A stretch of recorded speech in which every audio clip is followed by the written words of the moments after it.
Fidel Castro est mort, la presse malienne en parle. La presse malienne parle d'un deuxième homme, c'est Amadou Sanogo, dont le procès va se tenir ce mercredi à Sikasso dans le sud du Mali. Presse malienne, revue de presse malienne est également consacrée ce jour aux élections communales. Il y a des analyses, des résultats d'abord des analyses, et enfin une perspective, une prospective sur l'élection présidentielle de 2018. Donc voilà, nous allons commencer par les Échos qui titre « Fidel Castro est mort, un géant se couche ».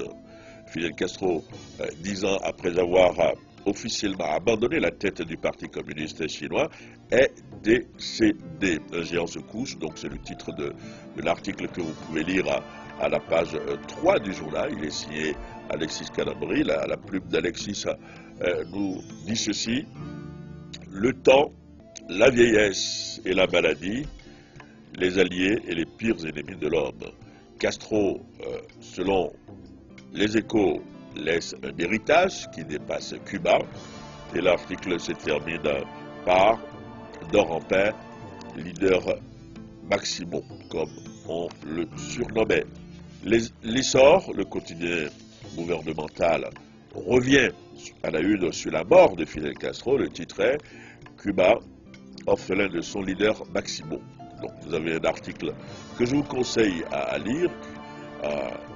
L'article dit ceci, notamment à la page 14, une page de l'histoire vient de se tourner. Castro a survécu à 600 tentatives d'assassinat, rappelle l'essor qui, dans un encadré, donne les 6 visages de Castro. 6 visages pour Castro selon l'essor.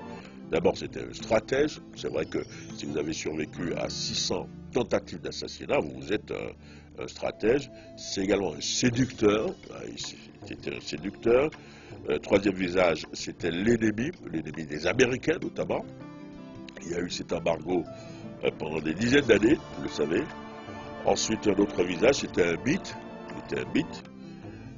L'inspirateur également, c'était un visage de Castro, rapporte l'essor. Et puis en fait, c'était un Don Quichotte. C'était un séducteur, c'était un Don Quichotte. Donc voilà, 6 visages de Castro que rappelle le journal L'Essor. Le 26 mars fait d'ailleurs un numéro spécial sur la mort de Fidel Castro.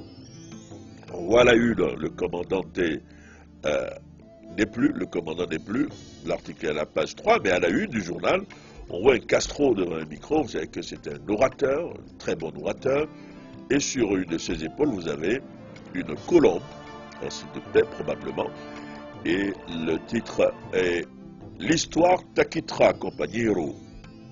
L'histoire t'acquittera, et c'est le titre du 26 mars de ce jour qui a fait un numéro spécial sur la mort de Castro. À la page 3, l'auteur de l'article, Boubacar Sankaré, répète l'histoire m'acquittera. Vous savez, Castro a prononcé cette phrase à un moment. Ensuite, très pathétique, le 26 mars, de l'ami Boubacar Sankaré publie une lettre d'adieu du Che. Vous savez que le Che était un ami, un compagnon de Fidel Castro. Le Che a été assassiné, rappelons-le, en Bolivie en 1967. Et 26 mars publie une lettre du Che à son ami, à son compagnon. Une lettre d'adieu. Et la lettre se termine par « Je t'embrasse avec toute ma ferveur révolutionnaire ». Le mot révolution revenait souvent dans le discours de Castro. Castro qui était pendant longtemps le patron du Parti communiste cubain. Il a démissionné du Parti communiste, la tête du Parti communiste cubain, près de 10 ans avant sa mort, parce qu'il était malade. Donc voilà pour Castro. C'est l'un des hommes de la revue de presse de ce jour. L'autre homme, c'est Amadou Sanogo, et on a des nouvelles de lui d'abord dans le journal Le Prétoire. Que dit Le Prétoire? Procès du général Sanogo, de belles empoignades en perspective. Vous le savez, avec 18 compagnons ou ex-compagnons, le général Amadou Sanogo sera en principe jugé ce mercredi à Sikasso au sud du Mali. Il sera jugé pour assassinat, complicité d'assassinat, enlèvement, séquestration. Et donc le prétoire prévoit de belles empoignades en perspective entre les avocats de la défense et les avocats et ceux des victimes. C'est à la page 3. L'article souligne que la défense a déjà demandé le report du procès pour irrégularité, et que les 18 personnes seront appelées à comparaître pour crime, assassinat, complicité d'assassinat. Les avocats de la défense vont défendre le client. Les avocats de la partie civile, parce que les victimes sont des parties civiles, ils ont constitué un parti civil, et puis ensuite il y a des associations de défense des droits de l'homme qui se sont constituées parties civiles dans le procès, et que ces personnes vont s'empoigner. Donc, empoignade en perspective au procès de Sanogo prévoit le journal Le Prétoire. Vous avez d'autres journal, La Sentinelle qui est un bi-hebdomadaire qui paraît chaque lundi et chaque jeudi, qui revient sur le procès annoncé. Amadou Aya Sanogo à la barre, un procès qui risque d'en cacher d'autres. Voilà le titre de La Sentinelle. Et que dit La Sentinelle? La Sentinelle explique que, en citant des proches de Sanogo, revient sur des interviews, sur des déclarations. Dixit, un lieutenant Mohamed Koulibaly, chargé de communication du général Sanogo à l'époque, qui dit, les propos qu'il avait tenus qui sont rappelés aujourd'hui, beaucoup de gens ont défilé à Kati. Nous avions des caméras de surveillance et des caméras cachées. Donc, il veut politiser le procès, c'est-à-dire que Sanogo peut faire des déballages selon le journal La Sentinelle, et que ça peut chauffer, ça peut barder.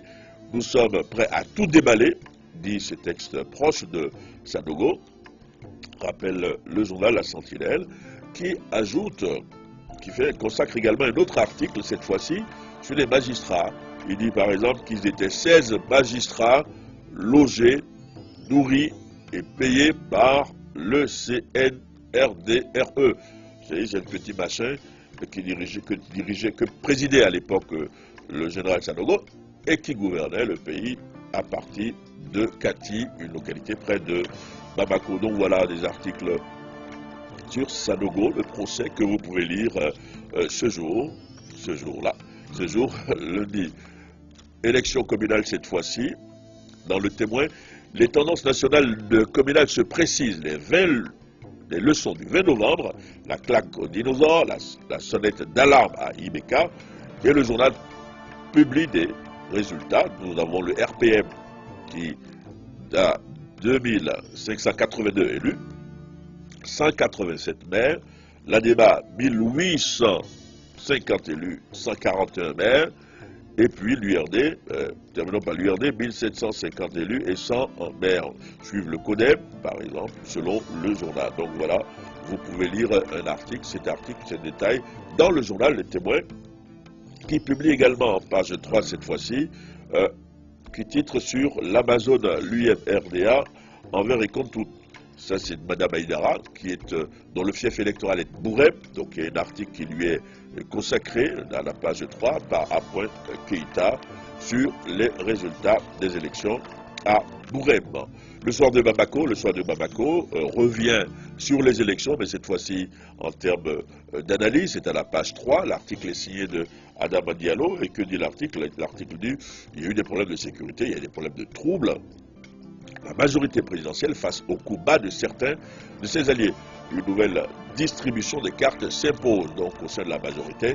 Il faut mettre de l'ordre, estime le soir de Bamako. Un article donc que vous pouvez lire derrière la une, plusieurs portraits de responsables de la majorité présidentielle. On reconnaît M. Tereta, on reconnaît M. Maître Moutagatal, on reconnaît l'ancien ministre Moussa Bara et le président de la débat. Également, l'Observatoire, rapidement, l'Observatoire qui est un mi-hebdomadaire qui revient également sur les élections municipales, le taux de participation. Est-ce que vous connaissez la localité, par exemple, de Mchawaji? Mchawaji, c'est dans la région de Gao et c'est là où on a le plus voté, 60%, c'est le taux de participation aux élections communales, le taux le plus élevé sur le territoire national, et c'est le journal L'Observatoire qui le rapporte. Donc un article que vous pouvez lire. Et vous pouvez lire également un autre article qui parle du RPM qui devient la première force communale du Mali. Donc un jeu de mots. Le RPM, la première force communale du Mali, c'est à lire dans le journal L'Observatoire. Et puis le MPR, rapidement, le MPR, le mouvement MPR de Choguel Maïga, on en parle dans un journal qui s'appelle Le Sursaut. Résultat provisoire des communales, le MPR se propulse. Se propulse, c'est un article que vous pouvez lire.